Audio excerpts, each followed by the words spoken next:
بسم الله الرحمن الرحيم. بسم الله, альхамдулиллах, вассалату вассаляму аля расулиллах, ва аля алихи ва сахбихи, ва ман валях, амма ба'д. Один из самых трусливых народов, из всех народов, которые были на этой земле и есть, это иудеи. Иудеи – это тот народ, который больше всех жаждует жизни на этой земле. И Всевышний Аллах сказал: وَلَتَجِدَنَّهُمْ أَحْرَصَ النَّاسِ عَلَى حَيَاةٍ وَمِنَ الَّذِينَ أَشْرَكُوا يَوَدُّ أَحَدُهُمْ لَوْ يُعَمَّرُ أَلْفَ سَنَةٍ وَمَا هُوَ بِمُزَحْزِحِهِ مِنَ الْعَذَابِ أَن يُعَمَّرَ وَاللَّهُ بَصِيرٌ بِمَا يَعْمَلُونَ. Ты непременно убедишься, что они жаждут жизни больше всех людей, даже больше многобожников. Каждый из них желал бы прожить 1000 лет, но даже долгая жизнь ничуть не отдалит их от мучений, которые им приготовил Всевышний Аллах в аду. Аллах видит то, что они совершают. И Абдурахман ибн Зайд ибн Аслам сказал: иудеи больше всех жаждут этой жизни. Они сожалеют, что не могут жить 1000 лет или более того, но даже жизнь протяженностью в 1000 лет не спасет их от мучений, так же, как долгая жизнь Иблиса не спасет его от кары из-за его неверия.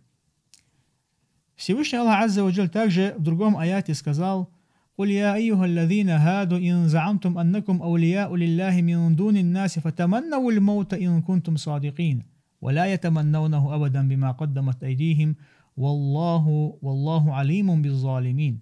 Скажи, о исповедующий иудаизм, если вы полагаете, что только вы среди людей являетесь угодниками Аллаха, то пожелайте себе смерти. Но они никогда не пожелают этого. Они никогда не пожелают этого из-за того, что приготовили их руки. То есть, если бы они говорили бы правду, то они обязательно пожелали бы смерти ради того, чтобы встретиться с Всевышним Аллахом Азза ва Джаль. И, как известно, если даже привести пример из мирского, когда человек кого-то полюбит, он обязательно стремится к встрече с ним. И особенно верующие люди, они всегда желают встретиться с Аллахом Азза ва Джаль, чтобы лицезреть Его. И также, особенно из тех, которые желают встречи с Господом миров, те, которые сражаются на пути Аллаха Азза ва Джаль. И этому свидетельствуют некоторые истории из сиры пророка, алейхиссалату вассалям, как сподвижники пророка, алейхиссалату вассалям, когда слышали о тех наградах, которые им приготовил Всевышний Аллах Азза ва Джаль, о тех наградах, которые ожидают их в раю, райские сады шириной небес и земли, они оставляли все и погружались в гущу врага, чтобы стать шахидами на пути Аллаха, чтобы погибнуть на пути Аллаха Азза ва Джаль. И из обитателей рая единственные шахиды будут желать возвратиться на землю, чтобы, то есть, как пришло об этом в хадисе Сахиха Аль-Бухари Муслима, чтобы вернуться 10 раз на землю и 10 раз стать шахидами. То есть после того, как они увидят то, что приготовил им Всевышний Аллах из наград в раю, и также из-за почета, который им оказал Всевышний Аллах. И Всевышний Аллах Азза ва Джаль также в другом аяте сказал: «Ля юқатилунакум джами'ан илля фи урам мухасанатин ау ми вара'i джудурин бa'сухум байнахум шадид. Тахсабухум джами'ан ва кулубухум шатта. Залика би аннахум каумун ла я'қилун». Они не станут сражаться с вами вместе, разве что в укрепленных селениях или из-за стен. Между собой у них жесткая вражда. Ты полагаешь, что они едины, но сердца их разобщены. Это потому, что они люди неразумные. Всевышний Аллах в этом аяте указал нам на то, что даже они даже объединившись вместе, они не станут решительно сражаться против верующих людей. Разве что находясь в укрепленных селениях или за высокими стенами и ограждениями. Но это не будет указывать на ихнюю смелость, так как они полагаются не на самих себя, они полагаются на свое положение, на свои высокие ограждения и укрепленные селения.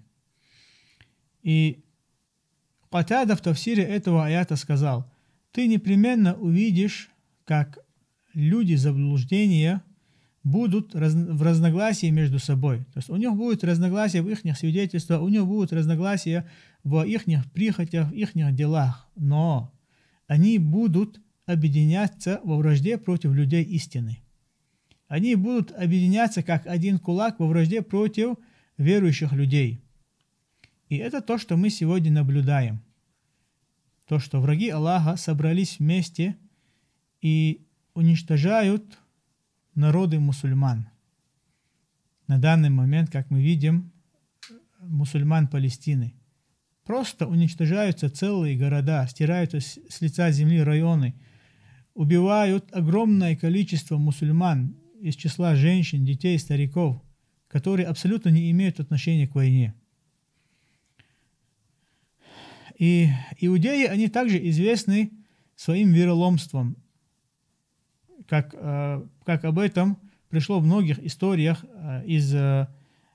в аятах Корана, и также во время пророка, алейхиссалату вассалям, и сиры пророка, алейхиссалату вассалям, как они пытались даже убить пророка, алейхиссалату вассалям, поступали очень много вероломно с ним. Один из самых таких известных случаев, наверное, которую знают практически все, это история племени Бану Курайза.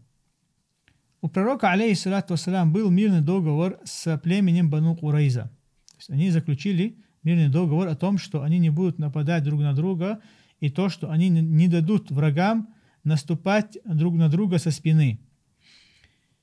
Когда было сражение Аль-Ахзаб, это сражение союзных племенов, когда собрались все неверующие, враги Аллаха, вокруг мусульман Медины, когда они окружили Медину и хотели напасть на верующих людей, племя Бану Курайза нарушили свой договор, который был с пророком, алейхиссалату вассалям, и взяли сторону этих союзных племен. В итоге Всевышний Аллах не спаслал на своих врагов свое войско из числа ангелов и ветра, в итоге чего им пришлось покинуть это окружение, то есть им пришлось сбежать из этого места. Однако племя Бану Курайза, им некуда деться, они остались там же, где были, в своих крепостях. И поэтому пророк, алейхиссалату вассалям, сразу осадил их, сразу надвинулся на них и осадил их крепости. И когда уже им нечего оставалось делать, они попросили у пророка, чтобы он оказал им снисхождение. На что посланник Аллаха, саллаллаху алейхи вассалям, сказал: «Будете ли вы довольны, если вас рассудит один из вас?»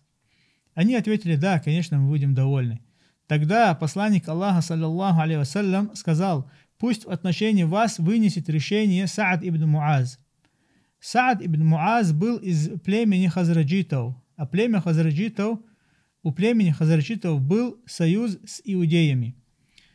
Тогда Саад вынес всем взрослым мужчинам смертный приговор, повелел распределить все их имущество и пленить всех детей и женщин. И пророк, алейхиссалату вассалям, после этого сказал: «Ты вынес в отношении этих людей решение, соответствующее решению Аллаха, свят Он и велик».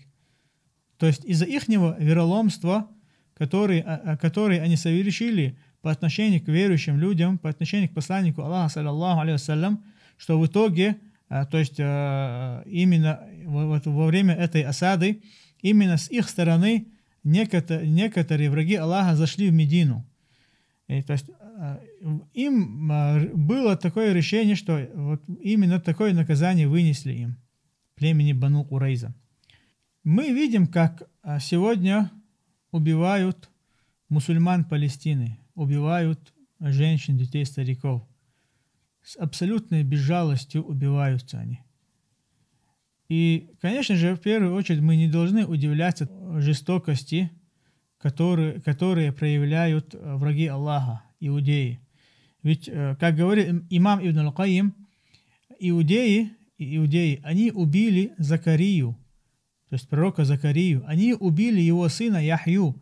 И также они за один день убили 70 пророков, и после этого они установили свой рынок и начали торговать, то есть заниматься торговлей, как будто бы ничего не случилось. Вы представляете себе, если их предки были такими, то что можно сказать о тех, которые сегодня? И сегодняшнее положение палестинцев, то, что они уничтожаются массово, беспощадно, это не первый раз. Вот этот случай с мусульманами случился не первый раз. Это продолжается на протяжении десятилетий. И даже, если в качестве примера привести чеченский народ, враги Аллаха в конце 90-х и в начале 2000-х просто стирали с лица земли целые города, населенные пункты. При этом убивали огромное количество женщин, детей и стариков. Тех людей, которые абсолютно не касались войны, сражения. И в итоге они убили больше 300 тысяч человек. Больше 300 тысяч человек – это на тот момент четверть народа. И это количество, там, наверное, 95% – это простые люди, мирные люди, которые абсолютно не имели отношения к военным действиям, которые не имели отношения именно к войне. Но враги Аллаха, как мы говорили до этого, как Всевышний Аллах Азза ва Джаль указал нам в аяте, они не имеют смелости сражаться против тех войск мусульман, которые конкретно воюют против них. Что они в итоге делают? В итоге они просто бомбят, стирают с лица земли целые города, то есть убивают абсолютно простых людей, которые не сражаются, которые не относятся к сражению из числа женщин, детей, стариков. И в это время, когда этот народ просто уничтожался, те мусульманские страны, те мусульманы, даже те соседние республики, они просто наблюдали за этим. И никто ничего не предпринимал в качестве помощи. Да, были некоторые малочисленные люди, которые как-то старались, пытались помочь. Но в основном все просто наблюдали, как уничтожают маленький народ. И такие же действия, такие же случаи были и с другими странами мусульман, как Афганистан, как Ирак, Сирия, страны Африки. То есть в Ираке с начала 2000-х годов было убито больше 1 миллиона мусульман. Наверное, такое же количество и в Сирии. То есть представьте себе, когда враги Аллаха собираются в одну коалицию, и вместе с этим некоторые страны, которые называются мусульманами, их войска тоже объединяются с ними и убивают верующих людей мусульман. На что это похоже? Клянусь, это похоже, или же это является подтверждением словам пророка, алейхиссалату вассалям, когда он сказал: «Юшику ан тадаа алейкумуль умаму мин кулли уфук, кама тадаа аль-акалату иля кас'атиха». Близко то время, когда народы будут созываться против вас, подобно тому, как едоки созываются на трапезу. Тогда сподвижники удивленно спросили, то есть они были в удивлении, как это возможно, что враги Аллаха таким образом осмелятся стать против мусульман. Они спросили: «О посланник Аллаха, нас будет мало в то время?» Хотя во время пророка, алейхиссалату вассалям, тоже сподвижники, всегда их было как минимум 3-4 раза меньше врагов Аллаха. Но они спросили: «О посланник Аллаха, нас тогда будет мало?» На что пророк, алейхиссалату вассалям, ответил: «Напротив, в тот день вас будет много, но вы будете подобно мути, рассеянной в потоке». И как переводят некоторые, вы будете подобны морской пене. То есть морская пена, как она бывает? Волны ее просто раскидывают туда-сюда. Подобным образом будете и вы, сказал посланник Аллаха, саллаллаху алейхи ва саллям. И Аллах сделает так, что страх перед вами покинет сердца ваших врагов, а в ваши сердца Аллах поселит аль-ваган. Сподвижники спросили: «О посланник Аллаха, что такое ваган?» Тогда посланник Аллаха сказал: «Это любовь к миру этому и ненависть к смерти». То есть сегодня унизительное положение мусульман возвращается именно к этому. То, что верующие люди оставили своих братьев без помощи. Проблема в том, что верующие люди сегодня, мусульмане, не то, что оставили своих братьев мусульман, они оставили свою религию, оставили то, что они должны стремиться к Аллаху Азза ва Джаль, оставили изучение единобожия, оставили, то есть они даже не знают, что такое, многие не знают, что такое любовь и дружба к верующим людям, ненависть и вражда к врагам Аллаха неверующим. Именно это является основной причиной сегодняшних бед. Также этому является причиной то, что правители мусульманских стран, они продали свою религию. Они оставили свою религию ради довольства этих врагов Аллаха. Более того, страны мусульман сегодня используются врагами Аллаха в качестве плацдарма ихних армий. То есть практически в каждой мусульманской стране есть базы врагов Аллаха, из которых поднимаются самолеты, ихние самолеты, и бомбят мусульман. Бомбят, просто жестоко убиваются мусульмане.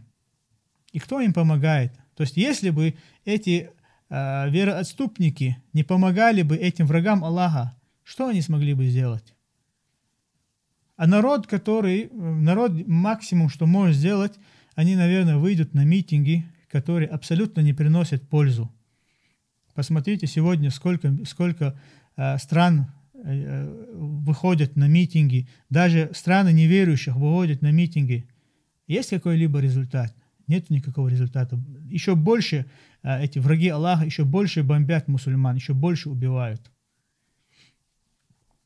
Это большая проблема, которая сегодня коснулась мусульман. И поэтому, как говорил шейх Насир аль-Фахд, да укрепит его Аллах и освободит, мусульмане, наблюдая за этой резней, они подобны скоту, которого ведут на убой. И они готовы ждать своей очереди.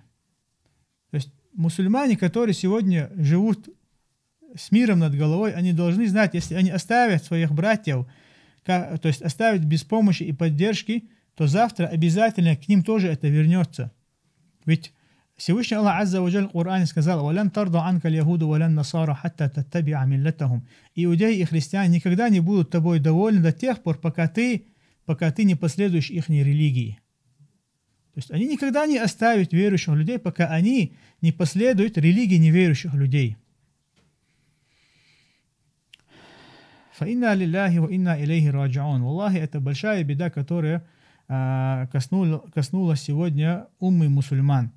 И поэтому в первую очередь мы должны вернуться к нашему Господу. Должны должным образом изучать нашу религию и соблюдать ее. Должны всегда быть поддержкой друг другу. Как говорил об этом пророк, алейхиссалату вассалям, верующие люди, они должны быть как одно строение, яшудду ба'духум ба'да, которые укрепляют друг друга. Также в другом хадисе, как пророк, алейхиссалату вассалям, сказал, что верующие люди, они подобны одному телу. То есть имеется в виду, они должны быть такими. Они должны быть как одно тело.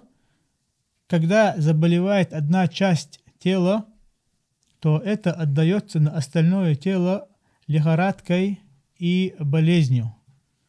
Если у тебя сердце не болит за твоих братьев, которых уничтожают враги Аллаха, то есть как ты можешь называться верующим человеком? И мы просим Аллаха Азза ва Джаль, чтобы Он помог нашим слабым братьям, чтобы Он помог слабым мусульманам, которых уничтожают враги Аллаха Азза ва Джаль, чтобы Аллах Азза ва Джаль сделал также нас причиной помощи им. Пусть Всевышний Аллах Азза ва Джаль уничтожит врагов Аллаха из числа иудеев и христиан. Пусть Всевышний Аллах Азза ва Джаль накажет их самым унизительным наказанием. Ва саллаллаху ва саллям аля набийина Мухаммад вальхамдулиллахи раббил аламин.